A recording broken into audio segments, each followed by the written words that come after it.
श्री राम जय जय राम। श्री राम जय जय राम। श्री राम जय जय राम। श्री राम जय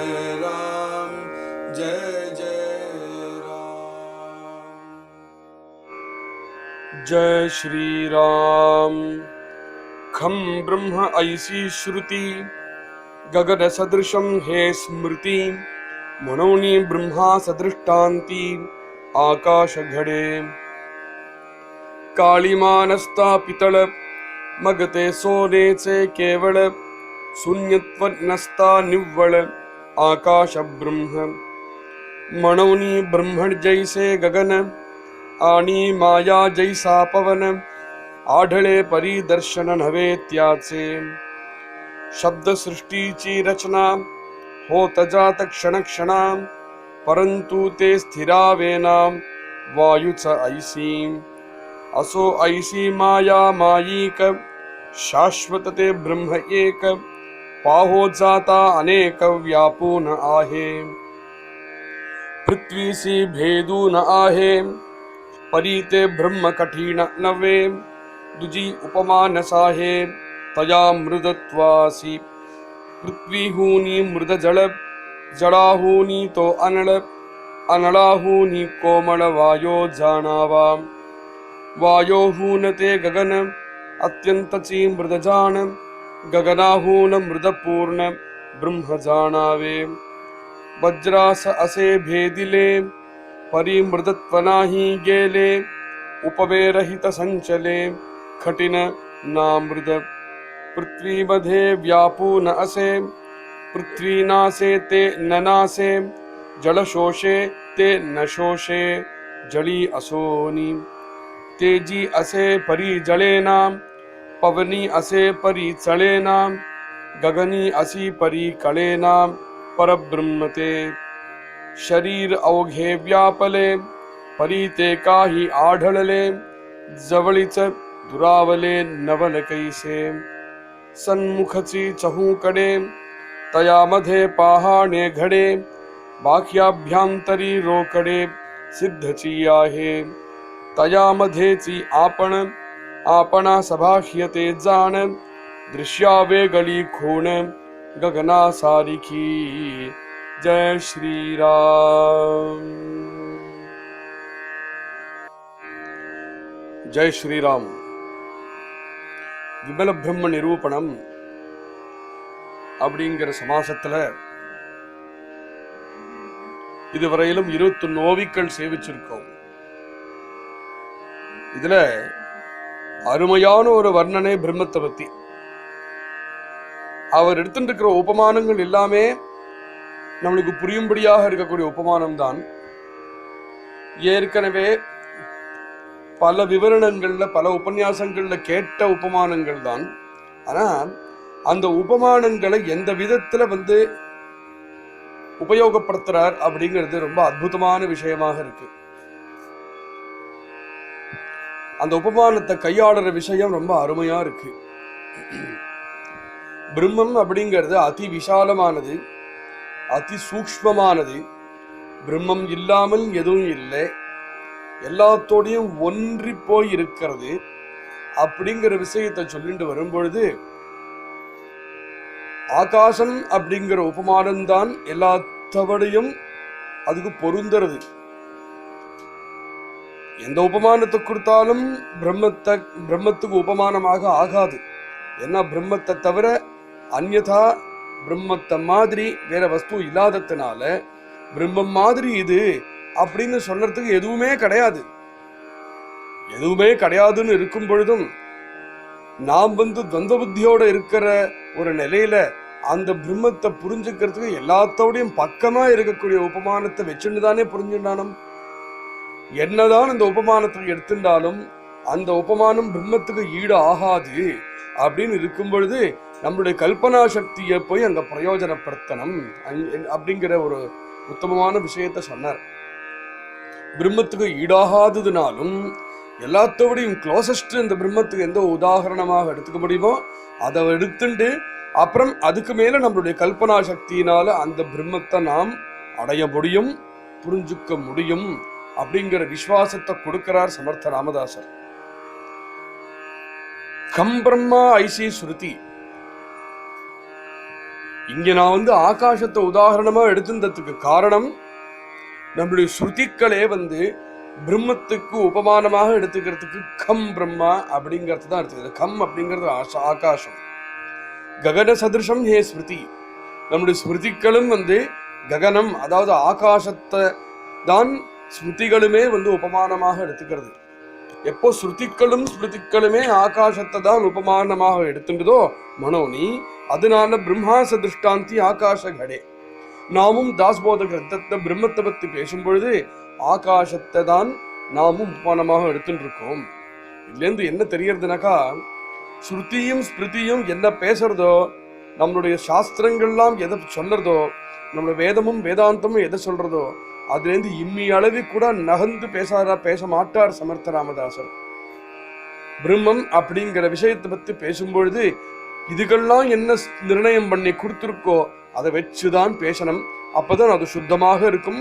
உதாரணம் எடுத்துக்கும் பொழுது கூட நம்ம புத்தியை பிரயோகிச்சு உதாரணத்தை எடுத்துட்டோமானால் ஒரு கால் அதுல ஒரு தோஷம் வந்துடும். அதனால ஸ்ருதிக்கள் ஸ்மிருதிக்கள் வேதங்கள் என்ன சொல்லியிருக்கோ அதையே பின்பற்றி தான் நடக்கிறார் சமர்த்த ராமதாசர். காளிமா நஸ்தா பித்தள மகத்தே சோனேச்சே கேவல. ஒரு பித்தளை பாத்திரத்தை பல பல பல பல பலன்னு பாலிஷ் பண்ணி தேய்ச்சி வச்சுதுன்னா இது பித்தளையா தங்கமா அப்படின்னு தெரியாது. எவ்வளவோ தர இதை நாமே பார்த்துருக்கோம் இல்லையா? நன்னா மெயின்டைன் பண்ணி வச்ச பித்தளை பாத்திரத்தை தங்கம் மாதிரி இருக்கு, பார்க்கறதுக்கு தங்கமாகவே இருக்கு, தங்கமோன்னு கூட தோணிவிடுறது. தங்கத்துக்கு ஒரு மாத்து கூட குறைச்சல் இல்லாம தான் இருக்கு. அந்த பித்தளையும் தங்கத்தையும் அப்படியே பக்கத்துல வச்சு வைப்போம். கொஞ்ச நாளைக்கு அப்புறம் என்ன ஆறுது, மெல்ல இந்த பித்தளை பாத்திரத்துல கரை பிடிக்க ஆரம்பிக்கிறது. காளிமா அது கரை பிடிக்க பிடிக்க என்னாகும், அதே பித்தளை பாத்திரம் தங்கம் மாதிரியே இருந்துட்டு இருக்கிற பித்தளை பாத்திரம் மெல்ல கருக்க ஆரம்பிக்கும். காளிமா நஸ்தா பித்தள மகதே சோனேச்சை கேவல. அந்த கரை பிடிக்காம இருக்கிற வரையிலும், அது கரை கருகாம இருக்கிற வரையிலும் அந்த பித்தளை பாத்திரம் தங்கமாகவே தெரிகிறது. ஆனா கொஞ்ச நாள் ஆக ஆக எப்படி அது கரை பிடிக்கிறதோ, கரை பிடிச்சதுக்கு அப்புறம் அடாடா இது பித்தளை அல்லவோன்னு அப்பதான் தெரியும். பித்தளை கரை பிடிச்சதுக்கு அப்புறம் தான் பித்தளைன்னு தெரியும். ஆனா அதே தங்கம் இருக்கே கரை பிடிக்காம அப்படியே இருக்கு. ஆகாசத்தின் பிரம்மத்தின் நான் உபமானமாக எடுக்கும் பொழுது ஆகாசம் அப்படிங்கிறது பித்தளை பாத்திரம் போல, பிரம்மம் அப்படிங்கிறது தங்க பாத்திரம் போல. ஒரு கால் சொல்றாரு இங்க, காளிமானஸ்தா பித்தள மகதே சோனேச்சே கேவல. ஒரு கால் சூன்யத்துவ நஸ்தா நிவள. பித்தளை பாத்திரத்துல எப்படி கரை பிடிக்கிறதோ ஆகாசத்தை என்ன கரை பிடிக்கிறது? ஆகாசத்தை கரை அப்படிங்கிறது சூன்யத்துவம். ஆகாசத்தினால எதையும் பண்ண முடியாது. ஆகாசம் ஆகாசமா இருந்துட்டு இருக்கு. ஆகாசம் எல்லா சிருஷ்டியும் தரிச்சுட்டு இருக்கு அப்படின்னு வேணா சொல்லலாம். ஆகாசத்திலே தானே எல்லா சிருஷ்டியும் இருக்கு. ஆனால் ஆகாசத்தினால சிருஷ்டிக்க முடியாது, ஆகாசத்தினால எதையும் பண்ண முடியாது. அது ஒரு சூன்யமா, அது ஒரு ஜடவஸ்து தான், அது ஒரு பூதத்துல ஒரு பூதம் தான். மகதாகாசம் அப்படிங்கிறது பூதத்துல ஒரு பூதம் தான். எந்த பூதமுமே ஜடம் தான், சைத்தன்யம் அற்ற வஸ்து. சைத்தன்யம் இல்லாம இருக்கிறதுனாலேயே, ஆகாசத்தினால எதையும் பண்ணாம இருக்க முடியாததுனாலேயே ஆகாசம் அப்படிங்கிறது சூன்யம் தான். ஆகாசத்துடைய குணம் சூன்யமா தான் இருக்கு. ஒரு கால் ஆகாசத்துக்கு அந்த சூன்யத்துவம் அப்படிங்கிற ஒரு தோஷம் இருந்திருக்கலையானால் ஆகாசம் பிரம்மமாக இருந்திருக்கும் அப்படிங்கிறார் சமர்த்தர். அருமையான ஒரு திருஷ்டாந்தம். சூன்யத்துவ நஸ்தா நிவள ஆகாச பிரம்ம. ஆகாசம் மாத்திரம் ஏன்னா அதி சூக்ஷ்மமா இருக்கு, பிரம்மம் சூக்ஷ்மமா இருக்கு சொல்றோம். ஆகாசமும் அவ்வளவு சூக்ஷ்மமா இருக்கே, ஆனா அந்த ஆகாசம் பிரம்மம் இல்லையே. ஏன் இல்லைன்னா ஆகாசம் சூன்யத்துவத்துல இருக்கு, பிரம்மம் சூன்யத்துவத்துல இல்லை. பிரம்மம் சதா சைத்தன்யமாக இருந்துருக்கு. அதனால அந்த கரை பிடிக்காம பித்தளை பாத்திரம் இருந்திருந்தது, பித்தளையும் தங்கமும் ஒன்னா இருந்திருக்கும். தங்கத்துக்கு தங்கம் அப்படிங்கிற விலை ஏன்? கரை பிடிக்காம எப்பவுமே ஜிலு ஜிலு ஜிலு ஜிலுன்னு இருக்கிறதுனால தானே தங்கத்துக்கு வேல்யூ. கரை பிடிக்காம சூன்யத்துவம் இல்லாம எப்பவுமே ஜிலு ஜிலு ஜிலு ஜிலுன்னு சைத்தன்யத்தோட இருக்கிறதுனாலதான் பிரம்மத்துக்கு வேல்யூ. இல்லைன்னா நாம் ஏன் பிரம்மத்தை பத்தி ஏன் பேசணும்? பிரம்மத்தை ஏன் அடைய பார்க்கணும்? ஆகாசமே பிரம்மமாக இருந்திருக்கும் அப்படிங்கிறார் மனோனி. பிரம்ம ஜெய்சே ககன, பிரம்மம் ககனம் மாதிரி தான், ஆகாசம் மாதிரி தான். அடுத்த விஷயம் சொல்றார், இன்னொரு சூக்ஷ்ம பூதம் இருக்கு. ஆகாசம் மாதிரி ஒரு சூக்ஷ்மமாக இன்னொரு பூதம் இருக்கு. அது எதுனா வாயு. காத்து அடிக்கிறதுன்னு நம்மளுக்கு தெரியறது.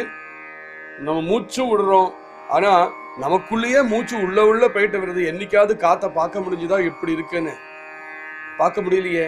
காத்துக்கு ரூபமும் இல்லை, காத்துக்கு வர்ணமும் இல்லை, காத்துக்கு கந்தமும் இல்லை, காத்துக்கு எதுவும் கிடையாது. ஆனா காத்து இருக்கு. காத்து இல்லைன்னா நம்மளாம் ஜீவிக்கவே முடியாதே. காத்து அடிக்கும் போது குழுகுழுன்னு இருக்கவும் இருக்க. இவ்வளவும் பண்றது இந்த காத்து.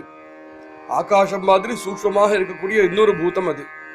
ஆனா அந்த காத்து சிலப்போ இருக்கு, சிலப்போ இல்லை.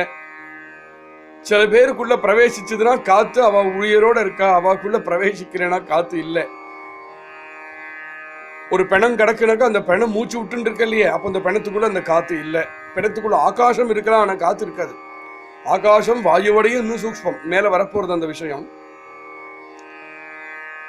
காத்து எல்லா இடத்துலயும் இல்லை. ஆனா எப்படி காத்து இருக்கு, ஆனா காத்து இருக்குன்னு நம்மளுக்கு தெரியலையோ, அது மாதிரி மாயை.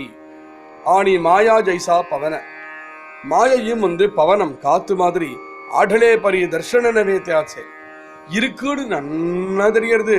அங்க மலை செடி கொடிக்கெல்லாம் மரங்கள்லாம் அசையும் பொழுது காத்து இருக்குன்னு தெரியறது. ஃபேன் போட்டுதுனாக்கா வேர்க்காம இருக்கிறது, நம்ம மேல காத்து அடிக்கிறது தெரியறது. நம்ம மூச்சு விடும்போதே புசு புசுன்னு காத்து தெரியறது. யாராவது யந்திரத்திலேருந்து ஒரு காத்து அடிச்சா உஷ்ணமா காத்து வர்றது தெரியறது. எல்லாம் தெரியறது. ஆனா கண்ணுக்கு அந்த காத்த காணும். அது மாதிரி இருக்குன்னு தெரியறது, ஆனா கண்ணுக்கே தெரியாம இருக்கிறது மாயையுடைய சுபாவம். அதனால ஆகாசத்தை பிரம்மத்துக்கு உதாரணமான கொடுத்து மாயைக்கு காத்த உதாரணமாக கொடுக்கிறார். இன்னும் ஒரு சூக்ஷ்மமாக இருக்கக்கூடிய சிருஷ்டியில ஒரு விஷயத்தை எடுத்துக்கிறார். ஏன் இதை எடுத்துக்கிறாரு அப்புறம் தெரியும். அடுத்த விஷயம் சப்தம். இப்ப நம்ம பேசிண்டே இருக்கோம். நான் பேசி முடியறதுக்குள்ள அந்த சப்தம் எங்க போச்சுன்னு தெரியல. நான் பேசினதும் உங்கள் கவனம் இங்க இல்லையானால் கொஞ்ச நேரத்துக்கு அப்புறம் நீங்க கேட்கலாம் அப்படிங்கிறது வரைக்கும் சப்தம் அங்க நிக்கிறது இல்லையே. சப்தம் உடனே மறைஞ்சு போயிடுறது. வாயிலேந்து சப்தம் வரும்பொழுது சத்தம் வருது. அந்த சத்தம் வரும்பொழுது நீங்க காத்த கொடுத்து கேட்டலானால் நீங்க கேட்டுடலாம், புரிஞ்சுடலாம். கேட்கலையானால் உங்களுக்காக அந்த சப்தம் நிற்காது. ஆனா சப்தம் வந்தது, சப்தம் வராமல்ல எங்கேயோ போயிடுது. சப்த சிருஷ்டிச்சி ரச்சனா. இந்த சிருஷ்டியில சப்தமும் அப்பேற்பட்ட ஒரு ரச்சனா, சூக்ஷ்மமாக ஒரு ரச்சனா. சிருஷ்டியே பல சப்தங்கள் ரச்சனா பண்றது. இது நம்ம பண்ணக்கூடிய சிருஷ்டி. பிரம்மம் இந்த லோகத்தை சிருஷ்டிச்சது, பிரம்மாண்டத்தை சிருஷ்டிச்சது சொன்னோம் இல்லையா. க்ஷணத்துக்கு க்ஷணம் நாம் பண்ணக்கூடிய சிருஷ்டி எதுனா சப்தம். நம்ம கிட்டேந்து சிருஷ்டி ஆகிறது, நம்ம கிட்டேந்து வருது. ஆனா இந்த சிருஷ்டி இருக்கே ரொம்ப தாத்காலிகமா இருக்கு. இந்த சிருஷ்டி கொஞ்ச நேரம் இருக்கு, அப்புறம் நான் சொல்லி முடிச்சதும் அப்படிங்கிற சப்தத்தை சொன்னதுமே போயிடுது. அப்புறம் அங்க தங்கல இல்லையா. சப்த சிருஷ்டிச்சி ரச்சனா ஹோத்த ஜாத்த க்ஷணக்ஷணா. ஒவ்வொரு க்ஷணமும் நம்ம பேச பேச பேச பேச சப்தங்க சிருஷ்டியாகிறது மறையிறது, சிருஷ்டியாகிறது மறையிறது, சிருஷ்டியாகிறது மறையிறது. இந்த சிருஷ்டியே அப்படிதான் அப்படிங்கிறார். பிரம்மத்துக்கிட்டேந்து ஆகக்கூடிய சிருஷ்டியாகிறது மறையிறது, சிருஷ்டியாகிறது மறையிறது. நம்மளுடைய காலகட்டத்துக்கு ஒரு க்ஷணத்தை சிருஷ்டி ஆகி மறையிறது அந்த சப்தத்துடைய வயசு. பிரம்மத்துடைய காலகட்டத்துக்கு பல வருஷங்களுக்கு சிருஷ்டியாகி மறையிறது அந்த அந்த அண்டத்துடைய வயசு. எப்படி நம்ம சப்தத்துக்கு நம்மகிட்டேந்து சிருஷ்டியான சப்தத்துக்கு ஒரு க்ஷணம் வயசோ, அது மாதிரி பிரம்மத்துக்கிட்டேந்து சிருஷ்டியே சிருஷ்டிச்சதே அந்த சிருஷ்டிக்கு பல நூற்றாண்டுகள் வயசாக இருக்கு. பரந்து தே ஸ்திரவேனா வாயு சைசி. இந்த புரிஞ்சுக்க வேண்டிய விஷயம் என்னன்னா, எப்படி நாம் சிருஷ்டிச்சதே வந்து ஸ்திரமாக இருக்காது, நாம் ஸ்திரமாக இருக்கோம். அர்த்த சப்தத்தை சொல்றதுக்கு நம்ம உயிரோடு இருக்கோம், நம்ம ஸ்திரமாக இருக்கோம் அல்லவா? அது மாதிரி பிரம்மத்துக்கிட்டேந்து ஆன சிருஷ்டியும் வந்து ஸ்திரமாக இருக்காது. ஆனா ஏதோ எங்கேந்தோ ஸ்திரமாகாத விஷயம் எங்கேந்தோ சிருஷ்டி ஆச்சுங்கிறது நம்ம தெரிஞ்சுக்கணும். அது ஸ்திரமாகாத விஷயத்தேந்து சிருஷ்டி ஆகாது. ஸ்திரமாகாத விஷயம் சிருஷ்டி ஆகணும்னா எது ஸ்திரமா இருக்கோ அங்கேதுதானே சிருஷ்டி ஆகணும். சிருஷ்டியான விஷயம் ஸ்திரமாவே இருந்து கொடுத்துனா அந்த ஸ்திரமும் எதுகிட்டேந்து சிருஷ்டியாச்சோ அந்த ஸ்திரமும் இருக்க முடியாதே. அப்போ ஸ்திரமா இருக்கிறதுங்கிறது ஒண்ணுதான். ரெண்டு விஷயம் ஸ்திரமா இருக்கிறதுங்கிறது இருக்க முடியாது. ஸ்திரமா இருக்கிறது அப்படிங்கிறது ஏகஹான்னு ஒண்ணுதான் இருக்க முடியும். அதனால எதுக்கு ஸ்திரமா இருக்கிற விஷயத்திலேருந்து எது சிருஷ்டி ஆச்சோ அது ஸ்திரமாக இருக்காது. ஏன் ஸ்திரமா இருக்காதுன்னா, அது ஸ்திரமா இருந்து கொடுத்துனா ஏற்கனவே எது ஸ்திரமா இருக்கோ அதுவும் சிருஷ்டி ஆனதும் ஸ்திரமும் எப்படி சொல்ல முடியும்? ஏன்னா ஸ்திரமா இருந்ததுன்னா சிருஷ்டி ஆக வேண்டிய அவசியமே கிடையாது. அதனால ஸ்திரமாக இருக்கிற விஷயத்திலேருந்து தான் ஸ்திரம் ஆகாத விஷயம் சிருஷ்டி ஆகிறது. நமக்கிட்டேந்து இப்போ நாம் ஸ்திரம் அப்படின்னு வச்சுட்டோமானால் நமக்கிட்டேந்து ஸ்திரமாக கூடிய சப்தங்கள் சாஸ்வதமாக இல்லாம ஸ்திரமாக இல்லாம இருக்கும். நாம் ஸ்திரமாக இருக்கோம் அடுத்த சப்தத்தை பேசுறதுக்கு. அது மாதிரி ஸ்திரமா இல்லாம இருக்கக்கூடிய சம்சாரம், ஸ்திரமாக இல்லாம இருக்கக்கூடிய இந்த பிரபஞ்சம், ஸ்திரமாக இல்லாம இருக்கக்கூடிய இந்த சிருஷ்டி எது ஸ்திரமாக இருக்கோ அப்பேற்பட்ட ஸ்திரமாக இருக்கக்கூடிய பிரம்மத்துக்கிட்டேந்து அது ஸ்திரமாகிறது அப்படிங்கிறது அருமையான விஷயத்தை எடுத்து கொடுக்கிறார் இங்க சமர்த்தர். வாயுச்ச ஐசி, வாயுவும் அப்படிதான். சப்தம் எப்படி நமக்கிட்ட இருந்தோ அது மாதிரிதான் வாயு மாதிரி இந்த சப்தங்கள், வாயு மாதிரி இந்த சிருஷ்டியே ஸ்திரமாக இல்லை அப்படிங்கறது சொல்லித்தரார். அசோ ஐசி மாயா மாயிக, இது மாயையுடைய பிரபாவத்தை காமிக்கிறதுக்காக நான் சொன்னேன். சாஸ்வதத்தே பிரம்ம ஏக, சாஸ்வதம் அப்படிங்கிறது ஒன்னே ஒண்ணுதான் சாஸ்வதமாக இருக்க முடியும். அந்த ஒன்னா இருக்கக்கூடிய சாஸ்வதமாக இருக்கக்கூடிய அந்த பொருளுக்கு பிரம்மம் என்கின்ற பெயர். பாஹோ ஜாதா அநேக வியாபூனாய. இப்போ ஒரு விஷயம் தெரிஞ்சு கொடுத்துலையோ, பிரம்மம் அப்படிங்கிறது ஒண்ணுதான் இருக்க முடியுங்கிறது தெரிஞ்சு கொடுத்துரும். பாக்கி எல்லாம் அதுகிட்டே இந்த சிருஷ்டி ஆகுது. இப்போ அதுகிட்டே இந்த எப்படி சிருஷ்டி ஆகிறது? இப்போ இந்த சப்தம் அப்படிங்கிற உதாரணத்துக்கு வந்தோம்னாலே, இந்த சப்தம் அப்படிங்கிறது உதாரணம். நமக்கிட்டே இந்த சப்தம் எப்படி சிருஷ்டி ஆச்சு? நமக்கிட்டே இந்த சப்தம் ஒரு சிருஷ்டி ஆகிறதே அது என்னது? அந்த சப்தம் அப்படிங்கிறது ஒரு மொழி. அந்த மொழிக்கு சில சொற்கள், அந்த சொற்களுக்கு ஒரு அர்த்தம், அந்த அர்த்தத்துக்கு ஒரு பாவம், இவ்வளவு இருக்கு. நம்ம வாயால ஒரு சப்தம் சொன்னோம்னாலுமே, ஒரு சப்தம் மரம் அப்படின்னு சொன்னோமானால், மரம் என்கின்ற சப்தம் ஒரு பொருளை குறிக்கிறது. அந்த பொருளுக்கு ஒரு ரூபமும் இருக்கு. அந்த மரம் அப்படிங்கிற சப்தத்துக்கு எந்த பொருளை குறித்ததோ அந்த பொருளே அதுக்கு அர்த்தமாக ஆகிறது. மரம் அப்படின்னு நான் சொன்னதுக்கு ஒரு காரணம் இருந்திருக்கும். இந்த காரணம் எனக்குள்ள இருக்கக்கூடிய பாவமாக இருக்கு. இவ்வளவு இருக்கும் பொழுது நான் அந்த பாவம் என்கிட்டேந்து தானே வருது. அப்போ நானே அந்த பாவத்துக்குள்ள இருக்கிறதுனால தானே அந்த சப்தமே வந்தது. அப்படின்னு இருக்கும் பொழுது சப்தம் அப்படிங்கிற சொல்லு என்கிட்டேந்து வெளியில வரும் பொழுது, அந்த சப்தம் அப்படிங்கிற சொல்லுக்குள்ள அந்த சப்தமாகவும், சப்தத்துக்கு அர்த்தமாகவும், அந்த அர்த்தத்துக்கு பாவமாகவும், அந்த பாவத்துக்கு அனுபவமாகவும் நானே அதுக்குள்ள பிரவேசிச்சதுனாலதான் இந்த சப்தம் அப்படிங்கிற சப்தம் வந்தது எனக்குள்ளேந்து வெளியில. அது மாதிரி இங்க என்ன சொல்றார் அவர்? பாஹோ ஜாதா அநேக வியாபூனாகி.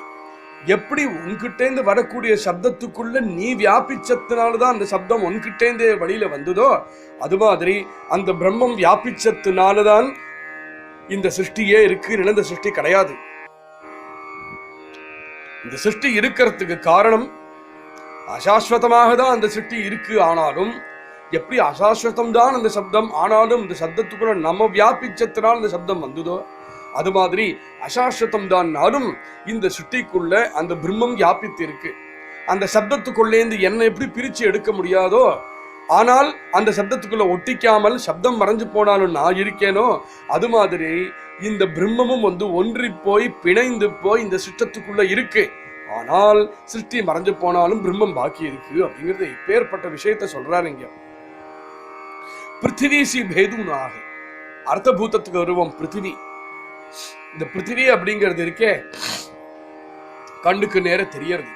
வாயு மாதிரி கண்ணுக்கு தெரியாமல்ல, ஆகாசம் மாதிரி கண்ணுக்கு தெரியாமல்ல, கண்ணுக்கு நேர தெரியறது. அந்த பிருத்திவியை கண்டமா உடச்சூடு கூட போடலாம் நம்ம. பிருத்திவி சி பேதுனாக.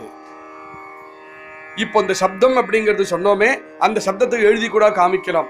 சப்தத்தை எழுதி காமிச்சா எப்படியோ அப்படி இந்த பிருத்திவி. பிருத்திவி சி பேதுனாக. இந்த பிருத்திவியை ரெண்டா உடச்சு கூட போட்டுடலாம். பரி தே பிரம்ம கட்டீனவே. ஆனா அந்த சிருஷ்டிக்குள்ள தான் பிரவேசிச்சுதான் வியாபித்துதான் சிருஷ்டி இருக்குன்னு சொன்னோமே, அந்த பிரம்மம் இந்த பிருத்திவிக்குள்ளேயும் பிரவேசிச்சுதான் இருக்கு, பிருத்திவியிலும் வியாபித்துதான் இருக்கு. பிருத்திவியை ரெண்டா உடைச்சு போட்டாலும் பிரம்மம் ரெண்டா உடைச்சு போகாது. நான் சொல்லக்கூடிய சப்தத்தை நீங்க வெவ்வேறு பிரிச்சு எடுத்தீங்கனாலும் நான் சொன்னதுதான், அந்த சப்தத்துக்கு அர்த்தம் தான். அதுக்குள்ள என்னுடைய பிரவேசம் மாறாது. அது மாதிரி பிருத்திவியை பிளந்து எடுத்தாலும் பரீத்தே பிரம்ம கட்டீனரவே. அந்த பிரம்மம் இருக்கே சூக்ஷ்மமாகவே இருந்துட்டு இருக்கு. பிரம்மம் பிருத்திவிக்குள்ள வியாபிச்சிருக்கே தவிர, வியாப்தி தான் பிரம்மத்துடைய இருக்கே தவிர அந்த பிருத்திவியாக பிரம்மம் இல்லை. பிருத்திவி கிட்டேந்து வந்ததுதான் பிரம்மம். அதனால பிரம்மம் சூக்ஷ்மமாகவே இருந்துட்டு இருக்கு. ஸ்தூலமாக இருக்கக்கூடிய விஷயத்தை பொடிக்கலாம், சேர்க்கலாம், உடைக்கலாம், என்ன வேணா பண்ணலாம். சூக்ஷ்மமாக இருக்கக்கூடிய விஷயத்த ஒன்னால எதையும் பண்ண முடியாது.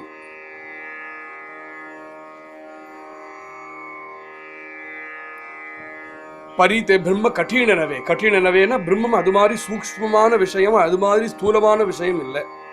துஜி உபமா ந சாஹே தயா மிருதத்வாசி. பிரம்மம் எவ்வளவு மிருது, பிரம்மம் எவ்வளவு சூக்ஷ்மம் அப்படிங்கிறதுக்கு பிரம்மம் மாதிரி பிரம்மம் தான். பிரம்மம் மாதிரி இன்னொன்னு ஒண்ணு கிடையாது. பிருத்திவி ஹூனி மிருத ஜல. பிருத்திவியோ இப்போ பிரம்மம் எவ்வளவு சூக்ஷ்மம் அப்படிங்கிறது இன்னொரு கோணத்துக்கு வர இருப்போம் சமர்த்தர். பிருத்திவி ஹூனி மிருத ஜல. பிருத்திவி இருக்கே, பிருத்திவி ஹூனி மிருத அப்படிங்கிறது இங்க சூக்ஷ்மம்னு அர்த்தம். பிருத்திவியோட சூக்ஷ்மம் அப்படிங்கிறது ஜலம். ஏன்னா பிருத்திவியை பொடியா ஆக்கலாம், உடைக்கலாம், என்ன வேணா பண்ணலாம். ஜலத்தை உடைக்க முடியாது, பொடியாக்க முடியாது. ஏன்னா அதை விட சூக்ஷ்மம் அது. ஜலாஹூனி தோ அனல. ஜலம் இருக்கே, ஆனா நம்மளால பார்க்க முடியும், தொட முடியும். ஜலத்தை விட அது ருச்சிச்சு கூட பார்க்க முடியும். ஜலத்தை விடையும் சூக்ஷ்மமாக இருக்கிறது அனல, அதாவது அக்னி. அக்னியை பார்க்க முடியும், ஆனா தொட முடியாது. கொஞ்சம் போல ஜலத்தை பிடிச்சு ஒரு சொம்புல வச்சுக்கலாம். கொஞ்சம் போல அக்னி எடுத்து வைக்கணும், டப்பால பூட்டி வைக்க முடியாது அல்லவா? ஏன்னா அக்னி இன்னும் சூக்ஷ்மம், ஜலத்தை விட சூக்ஷ்மம். அனலாஹூனி கோணமோல வாயு ஜானாவா. அனலத்தை விட சூக்ஷ்மம் வாயு.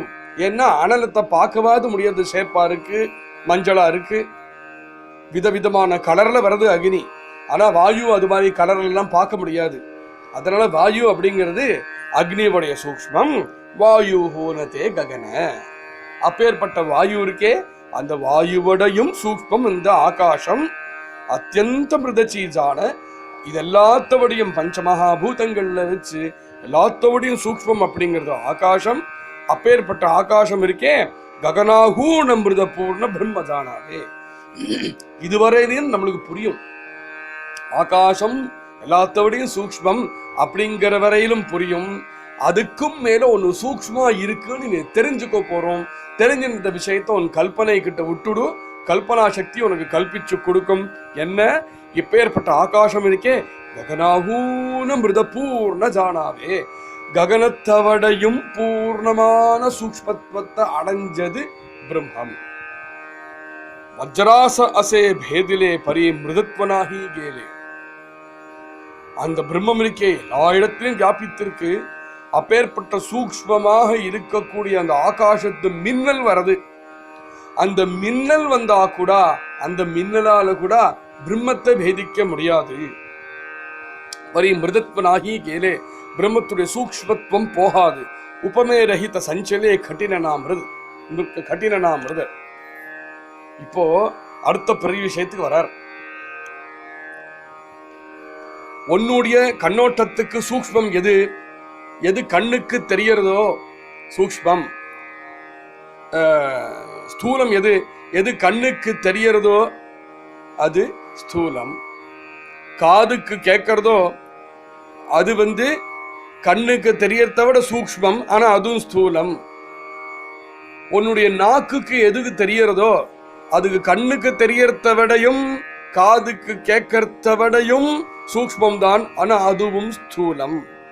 உன்னுடைய துவச்சாவால எது உணர முடியறதோ, அதாவது தோலால ஸ்பர்ஷம் சொல்றது, உன்னால எது உணர முடியறதோ அதுக்கு கண்ணுக்கு தெரியறத விட காதுக்கு தெரியறத விட நாக்குக்கு தெரியறத விட சூக்ஷ்மம் தான், ஆனா அதுவும் ஸ்தூலம். உன்னுடைய சூக்ஷ்மம் அப்படிங்கிற எண்ணம் இந்த ஸ்தூலமாக இருக்கக்கூடிய விஷயங்கள்லயே ஒன்னை விட பெட்டர் அனதர்ன்னு சொல்லிட்டு போறதுக்கு தான் இருக்கு. இந்த ஸ்தூலம் இந்த சூக்ஷ்மம் இது ரெண்டுமே உனக்கு தெரியறது. நீ என்னத்தெல்லாம் ஸ்தூலம்னு சொல்றையோ, நீ எதெல்லாம் சூக்ஷ்மம்னு சொல்றையோ அதெல்லாம் உனக்கு உணர முடியறது. அதனாலதான் ஆகாசம் வரியந்தம் போய் நின்னுடுத்து. இப்போ ஒரு விஷயத்த சொல்றேன் அப்படிங்கிறார். உபமேரஹித சஞ்சலே, பிரம்மத்துக்கு உபமா கிடையாதுன்னு சொல்லும் பொழுது ஆகாசத்தை வடியும் சூக்ஷ்மம் நான் சொல்றேன் இல்லையா? ஆகாசத்தை வடியும் சூக்ஷ்மம் அப்படின்னு சொல்லும் போது நீ என்ன கல்பிப்ப? ஆகாசத்துக்கு ஒரு சூக்ஷ்மத்தை முதல்ல நீ கல்பிப்ப. உன் மனசுல ஆகாசம் சூக்ஷ்மம் அப்படிங்கிற ஒரு எண்ணம் உண்டாகும். அதை விட சூக்ஷ்மம் பிரம்மம் அப்படின்னு நீ கல்பிப்பா இல்லையா? அப்படி கல்பிக்கும் பொழுது சூக்ஷ்மத்துவம் இருக்கே, உனக்கு தெரிஞ்ச சூக்ஷ்மத்துவத்தை வச்சுதானே நீ கல்பிப்ப. ஆகாசத்தை விடையும் சூக்ஷ்மம்னு சொல்லும் பொழுது உனக்கு தெரிஞ்ச சூக்ஷ்மத்தை வச்சுதானே நீ கல்பிப்ப. உனக்கு தெரிஞ்ச சூக்ஷ்மத்துவம் எல்லாமே இந்த சிருஷ்டிக்குள்ள இருக்கக்கூடிய சூக்ஷ்மத்துவம் தான் உனக்கு தெரியும். பிருத்திவியோட சூக்ஷ்மம் ஜலம், ஜலத்தோடையும் சூக்ஷ்மம் வாயுன்னு சொல்லும் பொழுதே எல்லாம் சிருஷ்டிக்கு உட்பட்ட சூக்ஷ்மம் தான் உனக்கு தெரியறது. இந்த சிருஷ்டிக்கு உட்படாத ஒரு சூக்ஷ்மம்னு ஒண்ணு இருக்கே அப்படின்னு ஞாபகப்படுத்துறாரு இப்போ இங்க. அதனால பிரம்மத்தை ஆகாசத்தோடையும் சூக்ஷ்மம்னு சொல்லும் பொழுது அதுலயும் ஒரு தோஷம் இருக்கு. ஏன்னா உனக்கு தெரிஞ்ச சூக்ஷ்மத்துவம் எல்லாமே சிருஷ்டிக்கு உட்பட்ட சூக்ஷ்மத்துவம். ஒன்னு புரிஞ்சுக்கோ, ஆகாசம் சூக்ஷ்மமும் இல்ல ஸ்தூலமும் இல்ல, கட்டின நாம் மிருத. இதுக்கு என்ன அர்த்தம்? இது வரைக்கும் கூட்டிட்டு போய் ஆகாசத்தோடையும் சூக்ஷ்மம் சொன்னதுக்கு அப்புறம் அது சூக்ஷ்மமும் இல்லைன்னா என்ன புரிஞ்சுக்கணும்? நம்ம ஒரே விஷயம் தான் புரிஞ்சுக்கணும். நாம் எதை சூக்ஷ்மம்னு நினைக்கிறோமோ அப்பேற்பட்ட சூக்ஷ்மம் இல்லாமல் அதுக்கும் மேல இருக்கக்கூடிய சூக்ஷ்மமான விஷயம் அப்படிங்கிறது தான் புரிஞ்சுக்கணும். பிருத்திவி மதே வியாபூன அசே பிருத்திவி நாசே தோன நாசே. அந்த சூக்ஷ்மத்துவம் என்ன அப்படின்னா அனந்தமாக அகண்டமாக இருக்கக்கூடிய சூக்ஷ்மத்துவம். அந்த சூக்ஷ்மத்துவம் என்னங்கிறது நம்மளுக்கு தெரியாதே. ஏன்னா நம்ம எல்லாம் கண்டமான வஸ்து தானே பார்க்கிறோம். அந்த அனந்தமாக அகண்டமாக இருக்கக்கூடிய விஷயம் எப்படி இருக்கும் அப்படின்னா பிருத்திவி மதே வியாபூன அசே, இந்த பிருத்திவியை முழுக்க வியாபித்து இருக்கும் அந்த பிரம்மம் ஒரு நாள் இந்த பிருத்திவி நாசம் ஆயிடும். தோன நாசே, ஆனா அந்த பிரம்மம் நாசம் ஆகாது. ஜலம் முழுக்க வியாபித்து இருக்கும் ஜல சோஷே, ஆனால் இந்த ஜலம் ஒரு நாளைக்கு வத்தி போகும், அந்த பிரம்மம் வத்தி போகாது. ஜலி அசோனி, ஜலத்துல இருந்துட்டே இருக்கும், ஜலத்தினால ஈரமும் படாது, ஜலம் வத்தி போனத்தால தான் வத்தியும் போகாது. தேஜி அசீபரி ஜலேனா, அந்த அக்னியில பிரம்மம் இருக்கு, அந்த அக்னி சகலத்தையும் பஸ்மமாக்கிவிடும், ஆனா அந்த அக்னியினால பிரம்மத்தை பஸ்மமாக்க முடியாது. பவனி அசி அசே பரி சலேனா, அந்த காத்துல இருக்கும், அந்த காற்று இங்கேந்து அங்கும் இங்கும் அங்கும் மேலும் கீழும் எல்லாத்தையும் காத்து வீசும் அடிக்கும், இங்கே அங்கேயும் சஞ்சாரம் பண்ணிட்டே இருக்கும் காத்து. காத்துடைய குணம் என்ன? சஞ்சாரம் பண்ணிட்டு சலனமா இருக்கிறது தான் காத்துடைய குணம். இந்த காத்துக்குள்ளேயே இருந்துண்டும் தான் எங்கேயும் சலனமாகாமல் அச்சலமாக இருந்துக்கும் பிரம்மம். ககனி அசி பரி கலேனா, ககனம் எல்லா இடத்திலையும் இருக்கும், அந்த பிரம்மம் ககனத்திலேயே இருக்கும். ஒரு கால் ககனம் ஒரு கால் ஆகாசத்தை கூட ஏதோ ஒரு விஷயத்தினால பார்க்க முடியறதுக்குன்னு ஒரு இன்ஸ்ட்ருமெண்ட் தயார் ஒன்று பண்ணிட்டோம். சயின்டிபிக் இன்ஸ்ட்ருமெண்ட்டை தயார் பண்ணி ஆகாசத்தை கூட பார்த்து விடலாம், உணர்ந்து விடலாம். அந்த பிரம்மத்தை உணர முடியாது, பார்க்க முடியாது.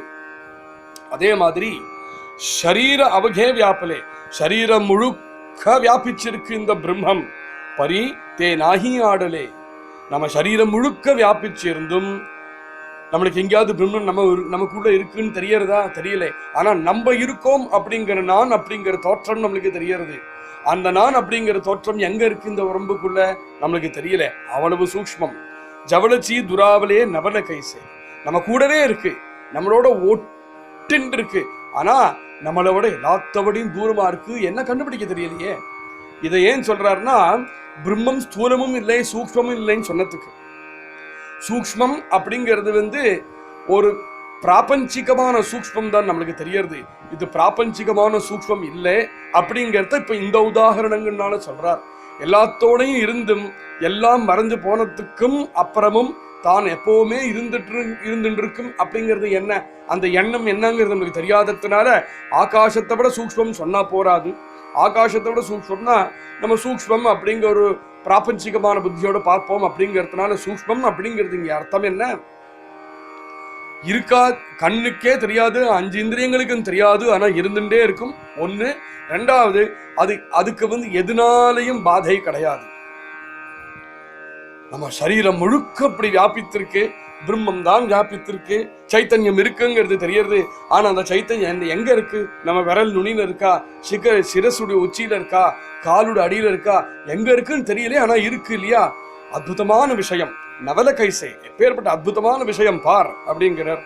சண்முகச்சி சகுக்கடே, உனக்குள்ளேயும் இந்த பிரம்மம் சைத்தன்யம் இருக்கு, உன்னை சுத்தீவர அந்த பக்கமும் இந்த சைத்தன்யம் இருக்கு. தயாமதே பாகானே கடே, நீ எல்லாத்தையும் பார்க்கறதே இந்த பிரம்மத்தினாலதான் பார்க்கற. பிரம்மத்தையும் எல்லா இடத்துலையும் பார்க்கற, நீ பார்க்கறதும் இந்த பிரம்மத்தினாலதான் நீ பார்க்கற. இப்படி உங்கூட எல்லா விதத்திலையும் எல்லா பக்கத்திலையும் பிணைந்து இருக்கு. பாக்கிய அபியந்தரி ரோக்கடை சித்தச்சியாக, உள்ளும் வெளியிலும் ஒரு இடம் விடாம எல்லா இடத்திலையும் பிரம்மம் வியாபித்து இருக்கு. நாமே அந்த பிரம்மத்துல தான் இருக்கோம். தயாமதேச்சியாப்பன, அந்த பிரம்மத்துல தான் நாமே எக்ஸிஸ்ட் பண்ணிட்டு இருக்கோம். ஆப்பனா சபாக்கியதே ஜான, நம்ம உள்ளும் வெளியிலும் எங்குமே சபாக்கியம் இருக்கு அந்த பிரம்மம். திருஷ்யாவேகளி கூண ககனாசாரிக்கு. ஆனால் அந்த பிரம்மத்தை காணும். இப்படி எல்லா பக்கமும் நம்மளை சூழ்ந்துட்டு இருக்கு பிரம்மம். நாமும் அந்த பிரம்மத்துல இருந்துட்டு இருக்கோம். அந்த பிரம்மத்தினாலதான் நாம் எல்லாமே உணர்றோம். அப்படி இருந்தும் நம்மளுக்கு அந்த பிரம்மத்தை காண முடியல அப்படிங்கிறது நான் எப்படி வர்ணிக்கிறது? இதுக்கு ஈக்குவல் வேற கிடையாது. இது ரொம்ப கீழே ஒரு ஈக்குவல் தான் கிடைக்கிறது, ஆகாசம். அதனால ககனாசாரிக்கு அப்படின்னு ஆகாசத்தை உதாரணமா எடுத்துட்டோம் அப்படின்னு அருமையான விவரணம் சமர்த்த ராமதாசர்கிட்ட மேல நாளைக்கு சவணம் பண்ணுவோம். ஜெய் ஸ்ரீராம். ஸ்ரீராம் ஜெய ராம் ஜெய ஜெய ராம். ஸ்ரீராம் ஜெய ராம் ஜெய ஜெய ராம். ஹரே கிருஷ்ணா ஹரே கிருஷ்ணா கிருஷ்ண கிருஷ்ணா ஹரே ஹரே, ஹரே ராம ஹரே ராம ராம ராம ஹரே ஹரே, கிருஷ்ணா ஹரே கிருஷ்ணா கிருஷ்ண கிருஷ்ணா ஹரே ஹரே, ஹரே ராம ஹரே ராம ராம ராம ஹரே, கிருஷ்ணா ஹரே கிருஷ்ணா கிருஷ்ண கிருஷ்ணா ஹரே ஹரே, ஹரே ராம ஹரே ராம